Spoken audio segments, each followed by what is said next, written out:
The box came in the mail. No warning. No note. Just a plain, beaten-up cardboard box sitting on my doorstep one Tuesday morning like it had walked there on its own. The return address was handwritten. Faded. Massachusetts. I knew immediately what it was, and who it came from, even before I picked it up. My father was dead. And this was what he left me. Not a house. Not money. Not some long-lost key to a safety deposit box or a letter explaining everything. Just a shoebox. Literally. Inside was a pair of old leather boots, cracked at the heels, laces stiff with time. Beneath them, a bundle of photographs, rubber-banded together. A small black journal with a single elastic strap holding it shut. And one envelope with my name scrawled across the front in shaky handwriting that looked like it had been done by someone whose hands were no longer steady. That was it. No will. No explanation. Just the weight of someone else's life delivered to my front porch. I brought it inside and put it on the kitchen table. Just looked at it for a long time. Poured a cup of coffee I didn't drink. Let the morning light move across the floor while the box just sat there. It felt wrong to touch it. Like opening it would be crossing some line I wasn't sure I was ready for. I hadn't seen my father in 16 years.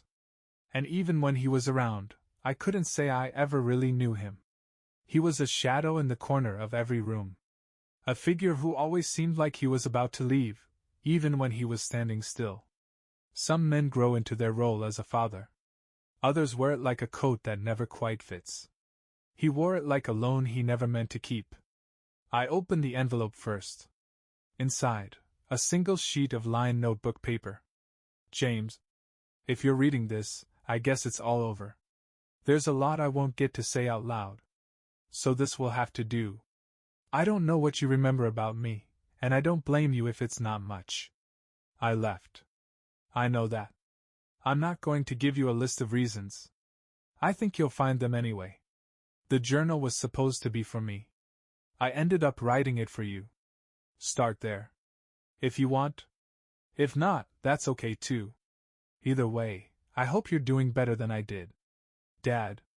I read it 3 times. Then I set it down and stared at the journal like it might explode. It took me the rest of the day to open it. The boots were the first thing I touched. They were heavy. Worn in a way that said they traveled. The leather was scarred, the soles scuffed smooth. He must have worn them everywhere. Hiking. Working. Running. They smelled like cedar and dust and something I couldn't name, like stories kept in closets too long. I turned them over in my hands and realized, with a small ache in my chest, that we wore the same size. I tried one on. I don't know why. I told myself it was just to see. But the second I slid my foot inside, it felt like something ancient locked into place. Like I'd stepped into a version of myself I didn't know existed. It was terrifying. It was comforting. It was both. That night I couldn't sleep. I kept hearing the echo of his letter. The way it ended. I hope you're doing better than I did. I didn't know how he'd done. I didn't know who he became after he left. He wasn't in my life. Not even in the background. No phone calls. No birthdays. Just silence. That kind of silence that stretches so long it becomes its own presence. And now I was holding the last fragments of him, trying to feel something that made sense. I opened the photo bundle. They weren't in any kind of order. Just a collection of years tossed together like they'd fallen out of a drawer during an earthquake. There were pictures of landscapes. Mountains. Desert highways. A gas station with a crooked sign. A woman I didn't recognize, smiling, one hand shielding her eyes from the sun. And then, there he was. Younger than I remembered him. Beard full. Eyes bright. Smiling with his arms around someone else's child. That was the hardest part. The photos showed a life he built after he left us. And he looked happy. That stung more than I expected. Because for so long, I imagined him as this broken thing. A man who couldn't function. Couldn't stay. Couldn't love. But the man in these photos, he was there. He was present. At least for someone. So why not for me? That question didn't go away.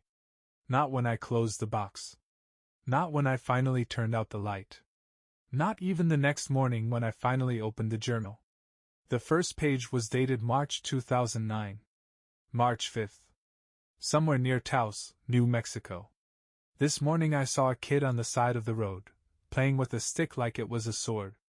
He was wearing a plastic crown, smiling like he had the whole world figured out. Made me think of James.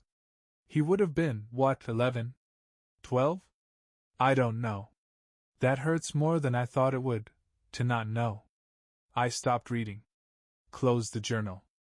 Sat with that sentence like it was a hand around my throat. That hurts more than I thought it would, to not know. Maybe he thought writing that made it better. Maybe it did. But sitting there, in my small apartment with a cup of cold coffee and a dead man's boots on the floor, all I felt was the weight of everything unsaid. And yet, I kept reading. Because I wanted to know who he became. Even if it was too late to know who he was. That's how it started. Not with a memory. Not with a moment of reconciliation. Just a box. A journal. And the smallest crack in the story I told myself for years. That he didn't care. That he never looked back. But maybe he did. And maybe now. Finally. I was ready to follow. My first memory of my father isn't a memory of him at all. It's a photo. Black and white. Curled at the corners. He's holding me in one arm and looking off to the side like someone just said his name. I'm maybe 3. Wearing overalls. Laughing. I don't remember the moment. I only know the photo. And that's how most of my life with him exists, through second-hand stories, blurry images, the way people lower their voice when they talk about him like he's something sacred or shameful. A relic from another life. He left when I was 6. I don't remember the goodbye. If there even was one. I just remember waking up one morning, and his boots weren't by the door anymore. The air felt different. Thinner. Mom said he needed space. Said he wasn't well. Said it wasn't about me. But I was 6. Everything is about you when you're 6. When a plate breaks, you wonder if it was your fault. When a door slams, you ask if you were too loud. And when a father leaves, you learn to measure love by who stays. He didn't come back for birthdays. Didn't call on Christmas. No letters. No packages. Just a photo in a drawer. The empty seat at the dinner table. And a silence that stretched so wide it felt like a second parent. My friends had dads who shouted from the sidelines. Who barbecued on weekends. Who fixed bikes and yelled at traffic and knew how to tie real knots. Mine was a ghost. At school, when we had to draw our families, I always hesitated. Drew my mom first. Then the dog. Then me. Then, just left space.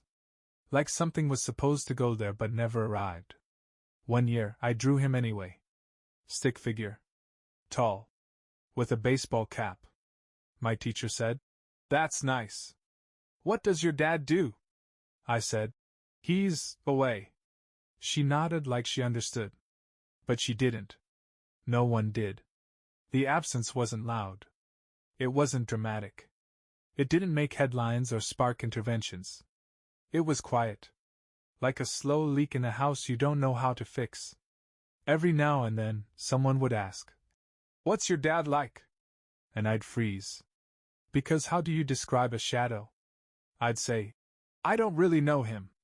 And they'd laugh. Think I was joking. Say, "That's just Dad's." But it wasn't. He wasn't there. Not physically. Not emotionally. Not in the ways that matter when you're a child and everything feels too big to hold alone. He didn't teach me how to shave. Didn't show me how to drive. Didn't warn me about girls or money or the way your heart can ache for things it never had. When I scraped my knee, it was Mom who ran. When I won the spelling bee, she was the one clapping loudest in the front row. When I had nightmares, she crawled into bed with me and whispered, "You're safe." And still, there was always that voice in the back of my head asking, Why didn't he stay? I used to eavesdrop. Late at night, when Mom was on the phone with her sister or a friend. She'd pour a glass of wine, sit by the window, talk in that hushed voice people use when they're trying not to fall apart. I'd catch phrases like, "He just couldn't handle the pressure. He always had one foot out the door. Some men aren't made for this kind of life." I didn't know what that meant. What kind of life? The kind with a kid? With love? With responsibilities? Was I the pressure? Was I the reason he slipped? I carried those questions like they were facts. And as I got older, I learned how to carry them quietly. In high school, when people complained about their dads being too strict or too nosy or too loud, I wanted to scream. At least they had someone to push back against. I had silence. No curfews. No lectures. No groundings. Just nothing. And nothing is its own kind of punishment. It doesn't teach you boundaries. It doesn't tell you what's right or wrong. It just leaves you to guess. And when you guess wrong, there's no one to help you back up. The first time I got drunk, I was 17. A party. Cheap vodka. Bad decisions. I ended up puking behind a shed, dizzy, ashamed, cold. And I remember, clear as day, thinking, is this what he felt like? Is this what made him leave? Was he just running from the same kind of shame I was drowning in? I got home late that night, crawled into bed, and stared at the ceiling until the room stopped spinning. The next morning, Mom didn't ask questions. She never did. We both learned how to move around each other like dancers who'd forgotten the music. I graduated. Moved out. Started building a life that didn't have his name on it. But he stayed in the background. Like a hum you can't unhear. Like a smell that never really fades. Every choice I made came with the question. Is this me, or is this him? The stubbornness. The silence. The way I push people away when they get too close. I wondered if I was repeating him, without even knowing it. I told myself I was better. But how could I know, if I never knew him? How could I escape a legacy I'd never even seen? And now here I was. 32 years old. Sitting in my kitchen. His boots on the floor. His journal in my hand. And 1,000 unspoken words between us. I opened the next page. March 12th. I don't know if he hates me. I wouldn't blame him if he did. I think about writing a letter, but what would I say? Sorry I left. That's not enough. That's just the truth. And the truth is, I wasn't ready. Not for him. Not for fatherhood. Not for love that asked anything of me. There it was. The confession. The thing I'd waited my whole life to hear. He wasn't ready. And he left because of it. Not because I was too much. Because he wasn't enough. For the first time in a long, long time, I let myself cry. Not for the man he was. But for the boy I had been. The boy who deserved better. It started with the red truck. There was a photo tucked behind the rubber band of the bundle, slightly torn at the corner, washed out like it had been left in the sun too long. A man, my father, leaning against a red pickup truck with a flatbed. One foot on the bumper, arms crossed. Mountains behind him, brush on either side. He was smiling. Not the stiff kind of smile people wear for the camera. A real one. Relaxed. Lived in. There was something haunting about it. That smile didn't belong to the man who left me. That smile belonged to someone else, someone who found something worth staying for. Even if only for a while. On the back of the photo was a scrawl in blue ink. Outside Santa Fe 07. That was all I had. But it was enough. I spent the next week going through every photo in the box. I laid them all out across my kitchen table like a detective piecing together a cold case. Faces I didn't recognize. Backdrops I couldn't name. Time frozen in strangers' laughter. A child who wasn't me. A dog I never met. A birthday cake with 20 candles and no one I could identify standing behind it. He built a life. Several, maybe. And none of them included me. There was one image that caught me hardest. My father sitting in a diner booth, coffee in hand, notebook open, head down in thought. The photo was taken from across the table, which meant someone had been with him. There was no note on the back of that one, but the corner of the menu showed the name. Blue Cactus Cafe, El Prado, New Mexico. I googled it. It was real. Still open. 2 weeks later, I booked a flight. I told myself I was just curious, that I wanted answers. Closure. But the truth was uglier. I wanted to see if he was better without me. I wanted to see what kind of man he became when he left the wreckage of his first life behind. The kind of man he could be, when he wasn't my father. The Blue Cactus Cafe was smaller than I expected. A single strip of painted brick on the edge of a desert town that didn't even have a gas station with working card readers. The air was dry. The sky endless. Everything moved slow, like the heat bent time. I walked in and ordered coffee. Black. My hands were shaking. The waitress looked like she'd been working there since the place opened, silver hair pulled back in a braid, turquoise rings on every finger. She looked at me for a long moment before saying, "You look like someone I used to know." I didn't answer right away. Then I reached into my backpack and pulled out the photo. The one with the red truck. She took it, held it close to her face. Her expression softened. "I'll be damned," she said. "Mitch." It was the first time I'd heard his name spoken out loud in years. She slid into the booth across from me without asking. "You his boy?" I nodded. "James." She studied me like a story was unfolding right in front of her. "He used to come here every Tuesday. Sat in that corner booth. Ordered the same thing, green chili omelet and black coffee. Scribbled in that little notebook like he was writing the Bible. He never said much. But he had this sadness in him. Like a man who knew he'd already missed too much." I swallowed hard. She handed the photo back. "I liked him. But he was always somewhere else in his head. Said he had a kid once. Said he left him. Said it was the worst thing he ever did." That hit harder than I expected. He talked about me. Not often, maybe. But he said it. Out loud. In this cafe. To this woman whose name I didn't even know. That was more than I'd had before. I asked, "Did he ever say why?" She shook her head slowly. "No. But it haunted him. That much was clear. He'd look out that window sometimes like he was watching something that had already disappeared." We sat in silence for a while. She poured me a second cup without asking. Then she said, "There was someone. A woman. Not from here. She'd come through every few months. Sat with him. Didn't talk much either. They'd just sit and drink coffee." I pulled out the photo of the woman with her hand raised to the sun. "Her?" The waitress nodded. "That's her." I flipped the photo over. No name. No note. Nothing but a date, June 2008. Another dead end. But not really. Because I was getting closer. The photos weren't just images anymore.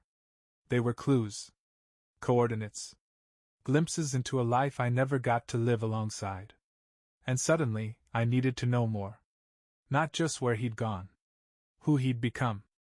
I stayed in El Prado for 2 more days. Walked the same trails I'd seen in his photos. Ate at the same diner. Sat in the booth he used to sit in and wrote in a notebook of my own. It felt absurd and holy at the same time. Like I was borrowing someone else's ghost. The air smelled like sagebrush and memory. And for the first time, I didn't feel angry. I felt curious. Back in my hotel room, I opened the journal again. April 18th, Taos. I met a woman named Elise. She reminds me of my mistakes.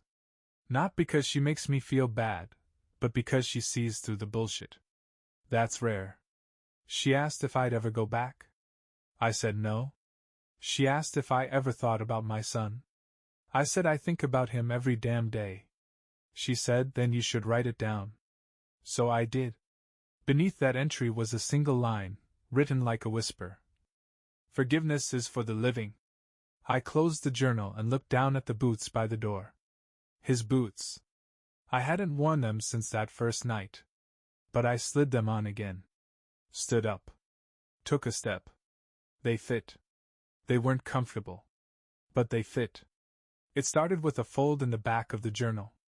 Not a pocket, not marked, just a single page that had been folded into itself, like someone wanted to hide it without really hiding it. I was flipping through, tracing his handwriting with my thumb, when I saw the crease. I unfolded it slowly. It wasn't a journal entry. It was a letter. To James. You were 6 when I left. Maybe 6.5. I remember your backpack. Blue, with a rip in the side pocket you kept pretending wasn't there. I remember the way you used to line up your cereal pieces on the table. I remember the way you'd fall asleep in the back seat, legs crossed, head tilted like you were trying not to dream too loud. I remember more than I let myself admit. I stopped reading. I sat back in my chair and stared at the page like it was glowing. Then I started again. You probably won't believe this, but I didn't leave because of you. I left because I was afraid I was going to hurt you more by staying. I'd look at you and feel like a fraud. Like I'd borrowed something I didn't deserve. Your mother, God bless her, she made it look easy. But me? I couldn't get out of my own head. Couldn't breathe most days. It was like drowning, and fatherhood only made the water deeper. And I knew I was sinking. I thought maybe if I left, I'd save you from watching it happen. But I see now that disappearing only taught you how to vanish too. I'm sorry. Not just for leaving, but for making you think it was about you. It never was. No date. No signature. Just that. I turned the page and found another. Same style. Same voice. Different ache. James, there's so much I don't know about you now. Are you tall? Are you like me? Do you bite your nails? Do you have someone who loves you? I hope so. I hope they see all the things in you I didn't stick around long enough to witness. If I could go back, I'd do one thing different. I'd stay. I wouldn't fix everything. I know that. But I'd stay long enough for you to know I tried. Because effort matters. Presence matters. And I learned that too late. Another page, folded tighter. I unfolded it like it might disintegrate. I saw you once. You didn't see me. You were 13, I think. Walking out of school, backpack too heavy, headphones on. You looked like me when I was young, before the world got too loud. I watched you cross the street and disappear around a corner. And I thought, don't look back. Please don't look back. Because I didn't know what I'd do if you saw me. I didn't think I deserved your eyes. I sat with that line for a long time. I didn't think I deserved your eyes. It was the most human thing I'd ever heard him say. There were more letters. 7 total. All folded. All tucked between pages that otherwise seemed ordinary. Some were shaky. Others clear. Some apologetic. Others full of guilt that had hardened into something like poetry. He never sent any of them. I don't know if he meant to. Maybe he just needed to write them to stay sane. Maybe Elise, the woman from the cafe, had encouraged him to. Maybe he wanted to mail them, but couldn't bear to see the envelope come back with return to sender stamped across it like a final sentence. Or maybe he knew I wouldn't read them until after he was gone. Either way, they were here now. And they changed something in me. Not a lot. Not all at once. But they moved the needle. They softened the edge I'd been living on for so long. Because for the first time, I heard him trying. Not in the moment. Not when it mattered. But still, trying. That counts for something. I called my mom. Told her I found the letters. She didn't say much at first. Then, he used to write at night. I'd see the light on in the garage. Pen in his hand. But he never said what it was for. I asked if she wanted to read them. She said, not yet. Then she said something that stuck with me since. He could have stayed. He chose not to. And I'll never forgive that. But if you can, I won't stand in the way. That night, I read the letters again. this time out loud. I sat in my apartment, boots by the door, journal in my lap, and I read each word like I was standing at a grave with no headstone. The letters didn't give me closure. But they gave me something else. Context. The man who left wasn't empty. He was full. Overfull. Drowning in it.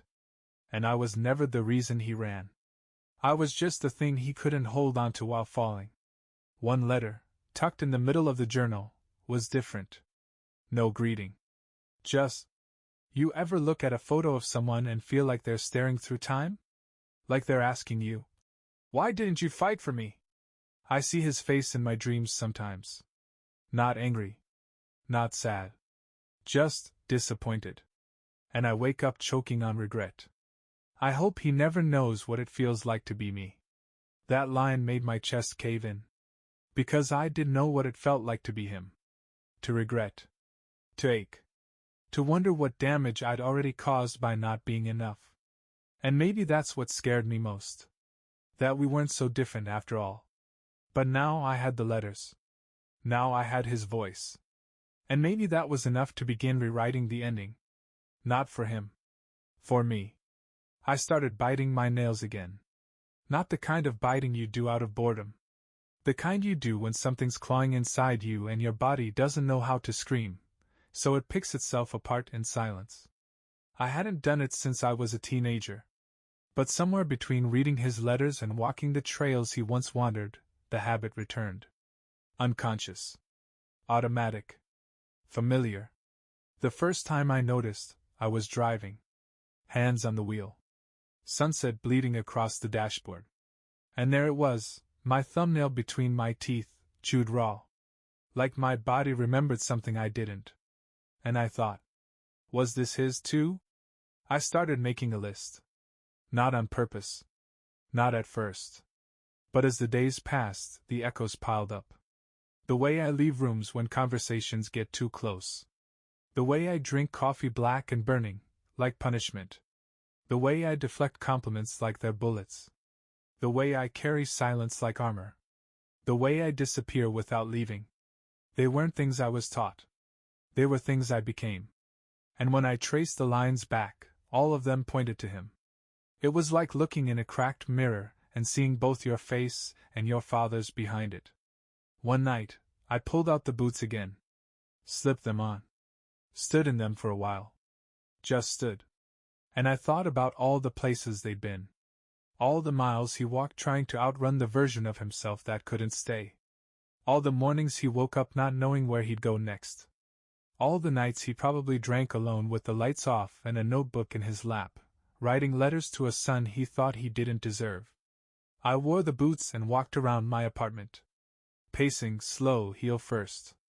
They didn't hurt, but they didn't fit right either. They were broken in by someone who walked differently than me. Someone who limped in places I still didn't understand.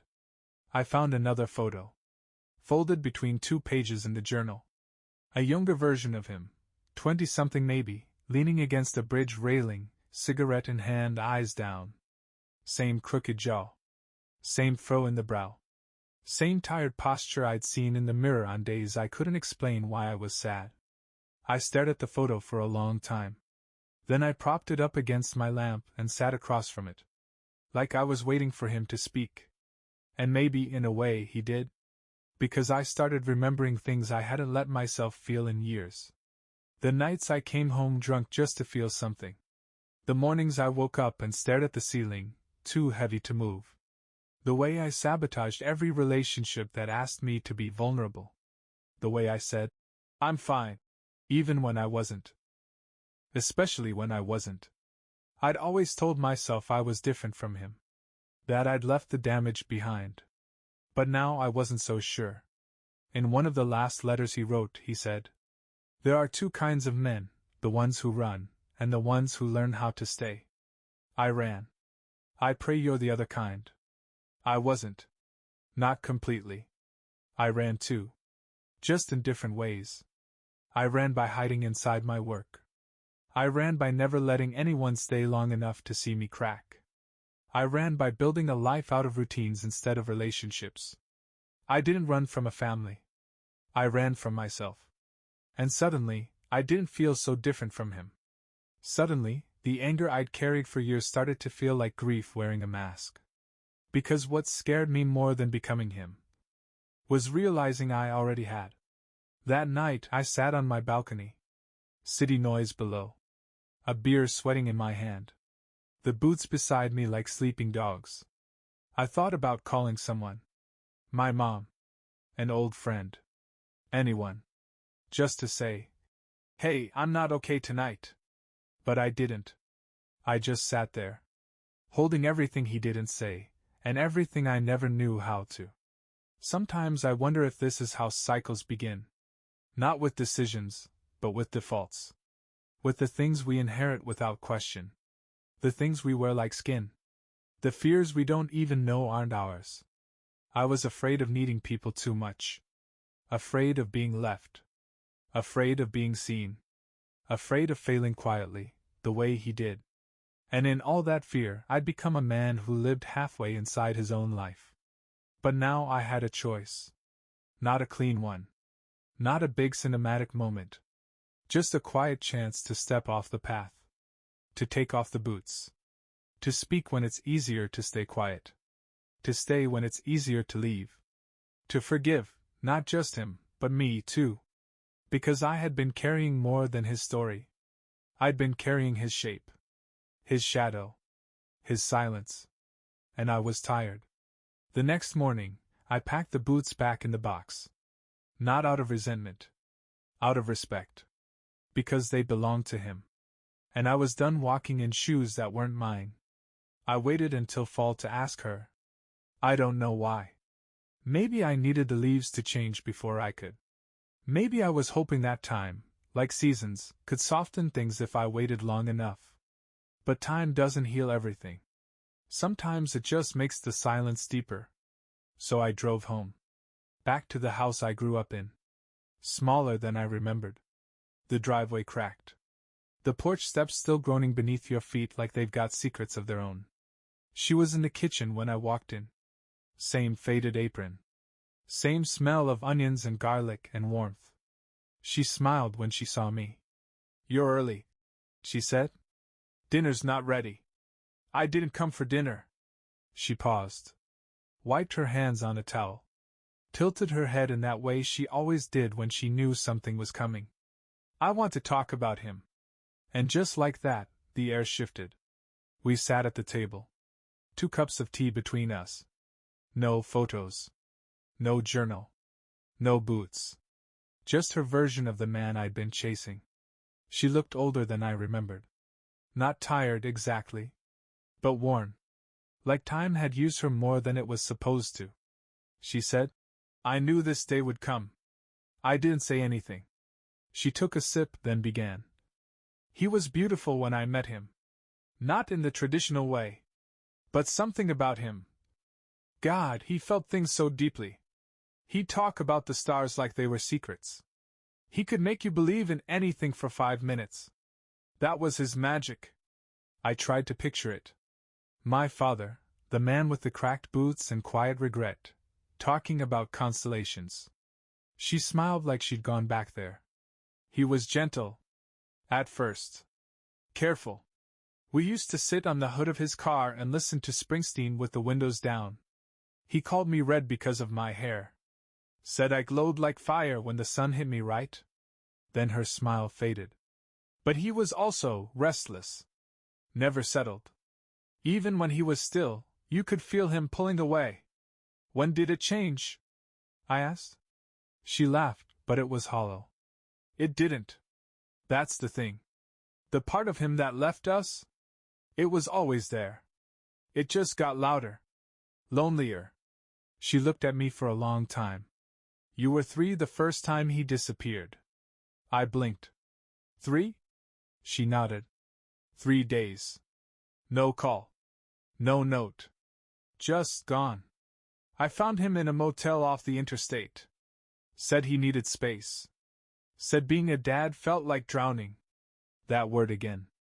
Drowning. He used it in the journal, too. I whispered it back to her, more to myself than to her. He said the same thing? That it felt like drowning. She nodded like that didn't surprise her at all. I tried to help him. Therapy. Church. Writing. Anything. But you can't save someone who doesn't want to be rescued. Then she looked at me, suddenly stern. You need to know something. When he left, it wasn't noble. It wasn't some selfless act to spare us pain. He left because he was a coward. Because staying meant facing himself. I felt that in my gut. But I also felt something else, disagreement. Not because she was wrong, but because it wasn't the whole truth. He wrote me letters. I said. She looked down. I know. You read them? He showed me some. Years later. Asked if I'd send them. I told him not to. Said he didn't get to drop back in just because he felt guilty. Why? Her voice cracked for the first time. Because I was angry. Because I was scared you'd forgive him too easily. Because I didn't want you to think love could look like that. We sat in silence for a long time. I hated him, she said finally. Not for leaving. For making me the one who had to explain it. Then she added quieter. I hated that you still asked for him. Even after everything. I didn't know what to say. So I said the only thing that felt honest. I still do. In some ways. She nodded, eyes glassy. Me too. That was her version. Not cleaner. Not simpler. Just different. She wasn't wrong. But neither was he. And that's the hardest part, isn't it? When both people are telling the truth as they know it, and still, there's a wound between them that never heals. Later that night, she found me in my old room. I was sitting on the edge of the bed, holding a photo I'd brought with me. My father, in his 20s, laughing. She stood in the doorway, arms crossed. You look like him, she said. I know. You're not him. I know. Then, after a pause, but sometimes I'm afraid I am. She walked in, sat beside me, put her hand on mine. You carry his face. His voice.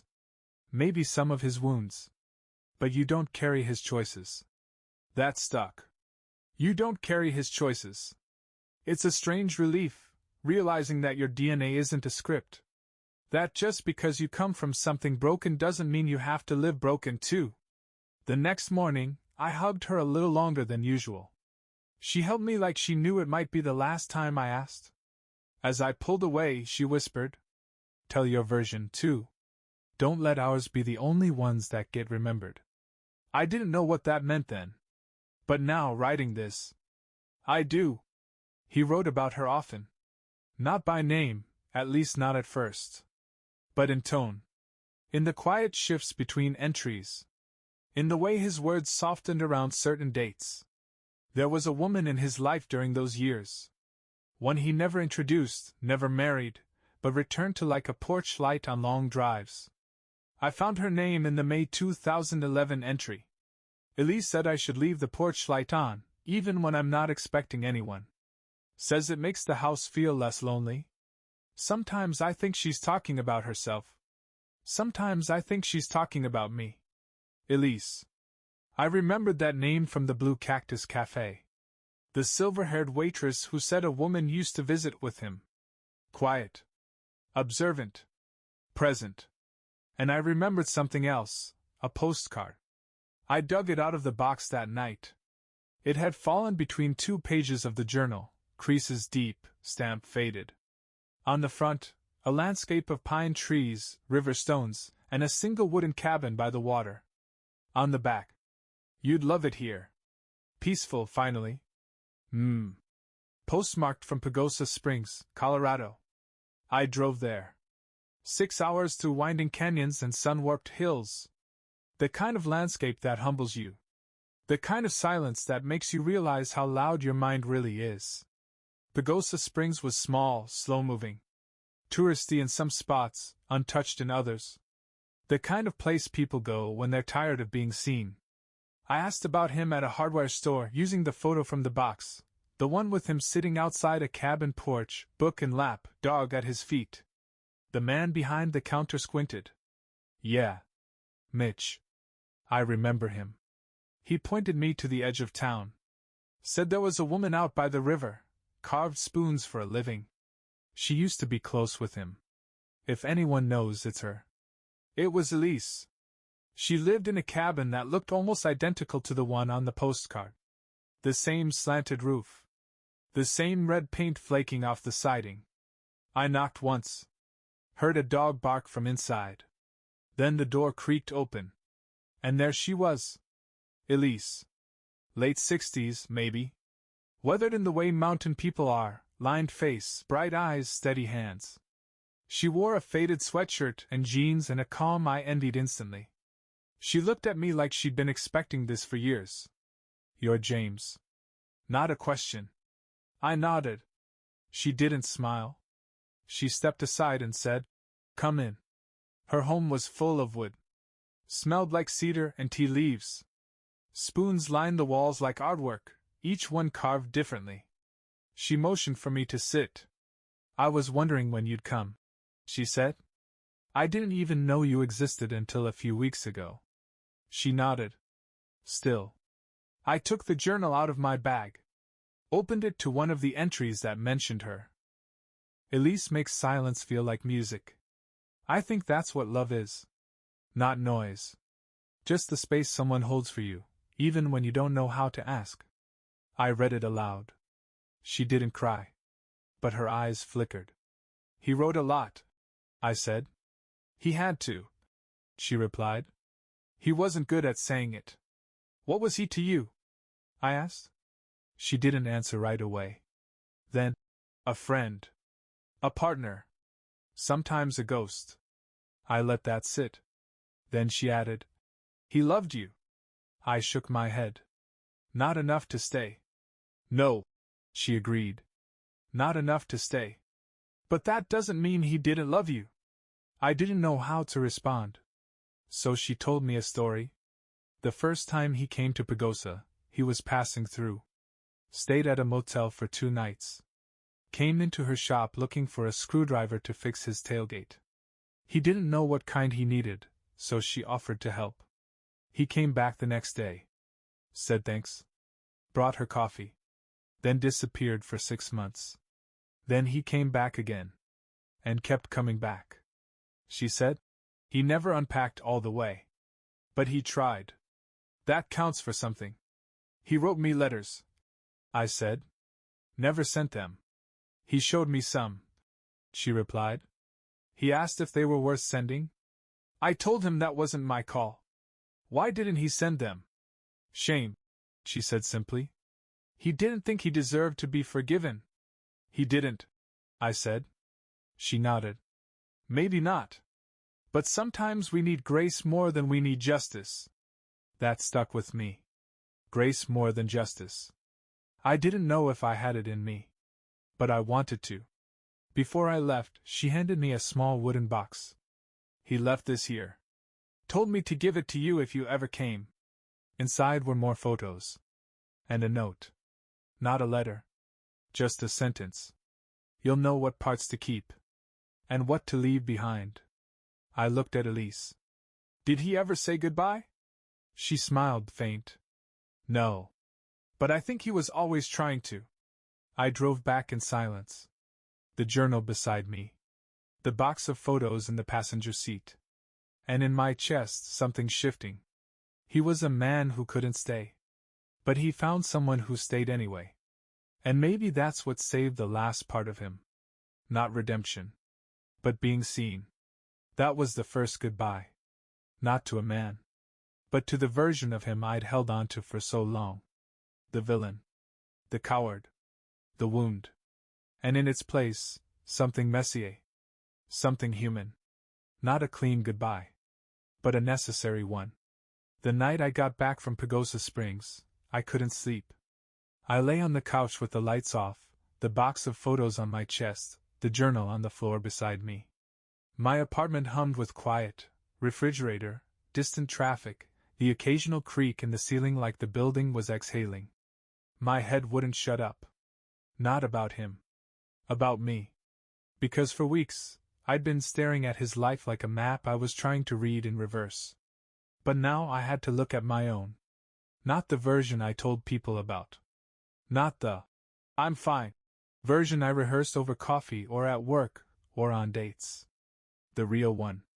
The one that still checked the locks 3 times. The one that left voicemails unsent. The one that forgot how to answer the question, "How are you?"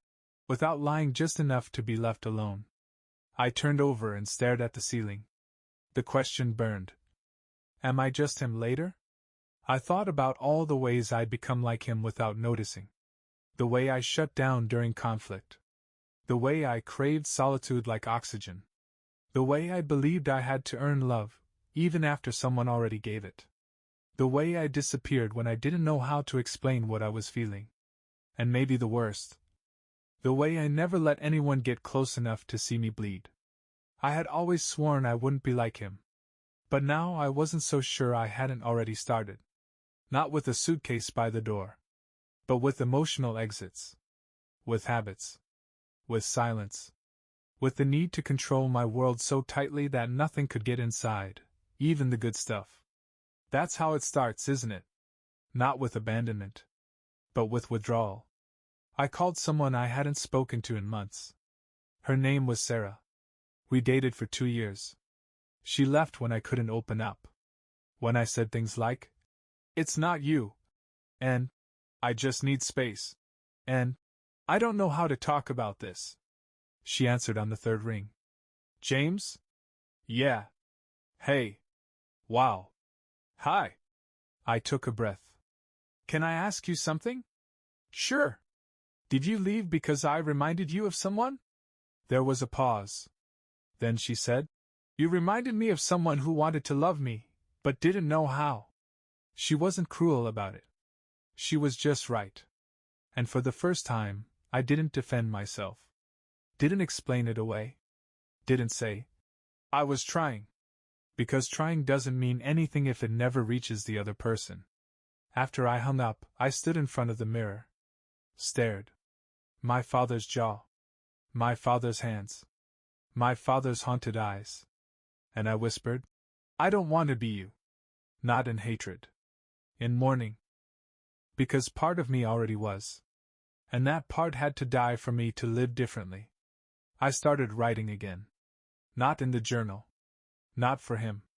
For me. It wasn't beautiful. Or deep. Or poetic. It was scratchy. Messy. Honest. I wrote things like, "Today I almost didn't get out of bed. I said no when I wanted to say yes. I told someone how I really felt. I was kind to myself, even when I didn't feel like I deserved it." I started building new habits. One at a time. Leaving voice memos for friends. Sitting in silence without checking out. Crying when I needed to cry. Saying, "I'm scared," instead of pretending I wasn't. They weren't grand gestures. They were small, stubborn acts of rebellion against the legacy I carried in my chest like a stone. One morning, I pulled the boots from the closet. I held them like an old wound. Ran my hand along the cracked leather. Thought about the miles they'd walked. The weight they held. The shame soaked into their soles. I took them outside. Dug a hole in the small patch of dirt by my apartment's back wall. And I buried them. Not to erase him. To release him. Because I didn't need to wear his life anymore to learn from it. Later that day, I texted Sarah again. Just one line. "I'm trying again. This time for real." She replied. "Then I'm rooting for you. Even if it's from a distance." Breaking the mirror isn't about smashing it. It's about choosing not to let it define your shape. It's about saying, "I see the reflection. I see the resemblance. But I choose my own face." I put it off for a week. The last page. I knew it was there. Had flipped past it a dozen times. Knew it was short. Knew it was unfinished. Knew it scared me in a way I didn't want to name. It sat there like a breath held too long. Like a sentence interrupted. Like the moment before a door closes and you're still deciding whether to follow. I finally opened it on a Tuesday morning. The air outside was gray. Rain on the window. The kind of quiet that makes everything feel slower. I sat at the kitchen table, journal flat, fingers on the edge like I was afraid it might vanish if I didn't hold it steady. The handwriting was familiar now. Slightly crooked. Pressed too hard in places. Letters running into each other like he was writing faster than his hand could keep up. And there it was. August 2nd. If he ever finds this, I hope he understands that I never stopped thinking about him. Not once. Not even in the quietest days. I've written so many versions of this goodbye. Most of them sounded like excuses. Or begging. Or stories I was trying to convince myself were true. But this is the honest one. This is the one where I say. That's where it ends. No period. No next line. No signature. Just white space. An open ending. A page left waiting. I stared at it for a long time. Not hoping more words would appear. Not wishing for some hidden message. Just sitting with what wasn't there. There's a kind of silence only unfinished words can carry. He meant to say something. Maybe sorry. Maybe goodbye. Maybe nothing that neat.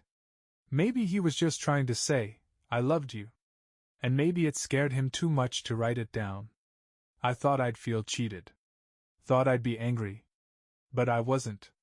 I felt peace. Because for once, there was no manipulation. No performance. No filtered version of the truth.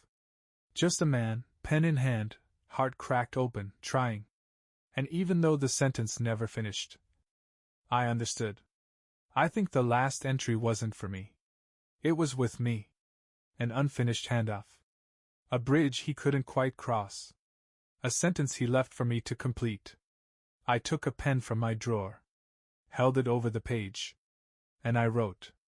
I say I wish I'd learned how to stay. I wish I'd known how to be the kind of father he deserved. I wish I could have told him this in person. But if he's reading it now, maybe he already knows. Then I turned the page. On the blank side, I wrote something else. Not for him. For me. I will stay. I will try. I will speak, even when I'm afraid. I will love, even when it hurts. I will not run. And if I ever become a father, I'll leave more than a box behind. That night, I placed the journal back in the shoebox. Not to bury it. Not to forget. But because it had served its purpose. It was no longer a confession. No longer a wound. It was a doorway. And I had walked through it. It's strange. I never got the goodbye I wanted. But somehow, I still got the ending I needed. There's a trail just outside the city. A little dirt path that winds through a patch of woods, barely enough trees to drown out the traffic. But if you walk far enough, you stop hearing the noise. And for a little while, it feels like the edge of something untouched. I walked it this morning. Boots on my feet, not his. New ones? Mine. Still stiff in the heel. Still molding to my shape. I took slow steps. Thought about how long it took to get here.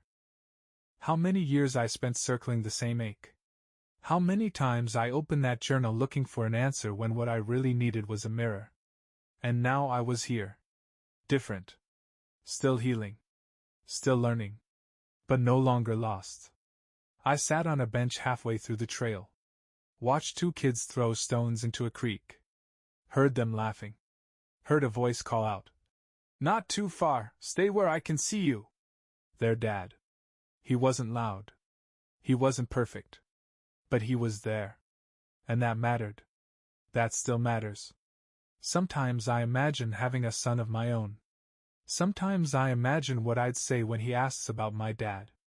And this is what I'd want him to know. Your grandfather was a complicated man. He was kind and broken. He was brilliant and afraid. He didn't stay, but he didn't forget me, either. And I forgive him. Not because he earned it. But because I won't carry him into your life like a shadow. I want to carry light now. I've learned that legacy isn't what we leave in a will. It's what we pass down through silence. Through gestures. Through the way we love when it's hard. And I choose to pass down something different. Something softer. Something warmer. Something whole. I don't wear his boots anymore. But I don't hate them either. I kept them in a cedar box tucked away. Not as a trophy. Not as a warning. As a reminder. Of where I come from. Of what I chose. Of who I became anyway. To the man who left. I forgive you. Not all at once. Not cleanly. But enough. I see you now. In full. And I'm letting go. To the boy I used to be. You didn't do anything wrong. You were lovable. You were worthy. You were never the reason he left. And I'm sorry it took me this long to say it out loud. To the man I'm becoming. Keep going. Keep choosing presence. Keep choosing gentleness. Keep choosing the truth, even when it shakes. You are not your father. But he is part of you. Let him be the soil, not the root. Let him be the start, not the shape. The past still walks beside me. But it no longer leads. And that's what healing looks like. Not forgetting. But walking forward. In my own shoes.